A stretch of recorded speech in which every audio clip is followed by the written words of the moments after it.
At 26, Gordon Reid has already accomplished more than most people would dream of achieving in a lifetime. The Scottish wheelchair tennis player has topped the world rankings in both singles and doubles, won 2 Grand Slam titles, and struck gold at the Paralympic Games in Rio. However, sporting success is not something he envisaged. A week before his 13th birthday, Gordon contracted a life-threatening virus. One day I was out with some friends back home in Helensburgh, and we went back to my house, and I went to stand up out of a chair and my legs just sort of gave way underneath me. And then, I couldn't really stand or walk properly the rest of that night. Went to bed, woke up in the morning, felt okay. But then over the course of that day, I had really bad pains from my lower back down into my feet. And then at the end of the day, I lost all feeling in from my waist down, and I couldn't feel or move my legs at all. So I ended up in an ambulance, heading up to hospital that night. A week later, Gordon was diagnosed with acute transverse myelitis. It's a rare neurological condition causing spinal cord inflammation, which can result in partial, or in Gordon's case, total paralysis of limbs. It was a very terrifying time for me and my family, and also it was something which I felt like sport was being taken away from me, and it was such a big part of my life that that was quite a devastating factor for me. So that was a great thing when wheelchair tennis came along and kind of reintroduced that into my life. To help rehabilitate his body, Gordon was advised to get active. With prior experience and a passion for tennis, he opted for the wheelchair version of the sport and showed natural talent. Just 6 weeks after leaving hospital, Gordon won his first wheelchair tennis tournament. But playing tennis in a chair is one thing, learning how to use it effectively on the court is the real challenge. In 2006, Gordon began working with tennis coach Karen Ross, who brought a fresh outlook to the sport. I would try and come from a kind of able-bodied perspective and sort of say, right, okay, this is how I would normally teach this. How can you help me learn? And how does that feel in the chair? And how can we actually work it out together? So there was a little bit of give and take, and I think that's what's helped also to develop the relationship, because I kind of ask questions, he helps me a little bit, and then we try and just kind of go forward as a kind of little team. Karen's approach helped develop Gordon's talent. However, he soon had to make a tough decision. A gifted student, Gordon had to choose between going to university or pursuing a full-time professional career in wheelchair tennis. Oh, so yes.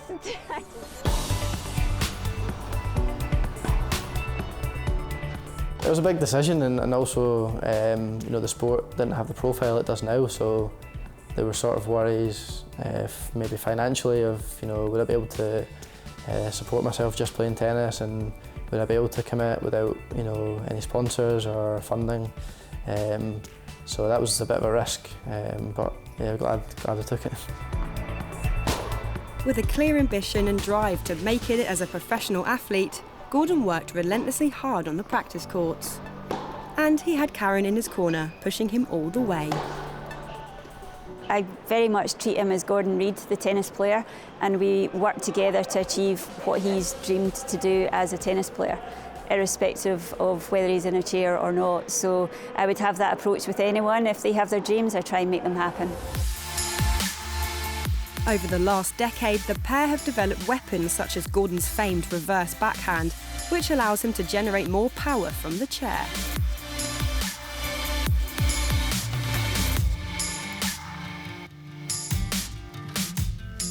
The Scotsman's aggressive style and ability to manipulate the game has made him one of the best players in the world. He enjoys slicing, he does that inside-out lefty slice that absolutely everybody hates. And he can then use that to then be able to then play the way that he wants to play and dominate into the space.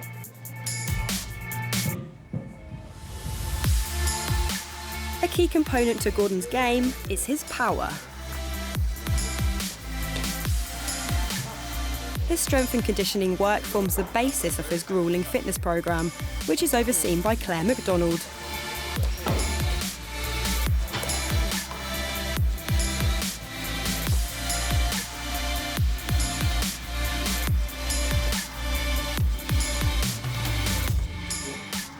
Gordon also devotes a lot of his time to an injury prevention programme. This has helped him to effectively manage his disability, both on and off the court. He's not an athlete who thinks he's above everyone else. He's so grounded, down to earth, an absolute pleasure to work with, and just a really nice guy as well as a great athlete.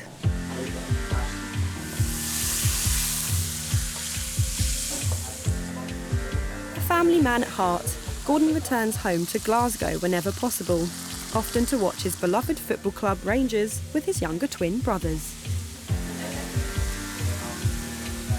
His family are his biggest supporters, and they frequently travel to tournaments to watch him play.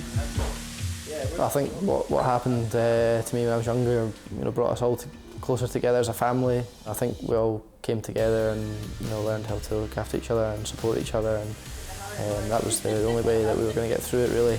It was such a dark, low period for me. Having those guys by my side, keeping my spirits high, and my friends come and visit me after school, making me laugh was the thing that got me through it, and the thing that helped me out the most. So it's amazing the fact that they're all still a big part of my life now, and obviously I'll never forget what they did for me then. I think he's made an incredible situation out of what could have been a very bad situation, and he's always had a positive attitude. He's just always very resilient, isn't he? So no matter what happened to him, overcome all these different obstacles and sort of made such a great life for himself. 2016 was Gordon's most successful year to date. He claimed his first Grand Slam title at the Australian Open and then won at Wimbledon, where he became that slam's first ever wheelchair singles champion. His season was topped off with Paralympic gold in Rio. With Wimbledon, the first ever singles tournament there, to be that first name on the list is something that will always be there for the rest of history, so that's quite special. And the Paralympic Games is still seen as the pinnacle of wheelchair tennis. It's the thing that everybody wants to work towards. It's winning the gold in the singles there, so to be able to do that was a dream come true. Winning gold at Rio cemented Gordon's status as the best in his sport.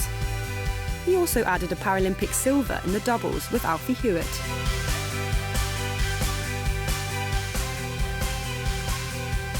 Gordon ended the year as world #1 in both the singles and doubles, and his success was widely reported in the British media.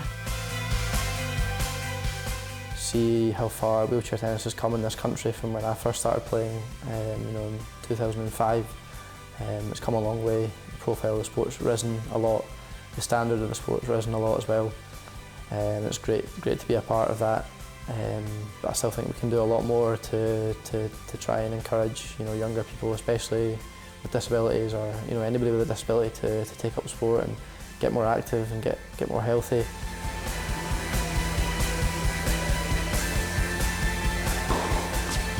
Last year, in recognition of his achievements, Gordon was honoured with an MBE medal by the British monarch. His focus in 2018 is to add even more titles to his name. So for me, it's all about trying to keep improving the level and keep enjoying what I'm doing, and stay hungry, stay fit, stay healthy, stay motivated, and I think if I do all that, then the results tend to follow from there. As long as I keep putting the work in, the titles normally come after that.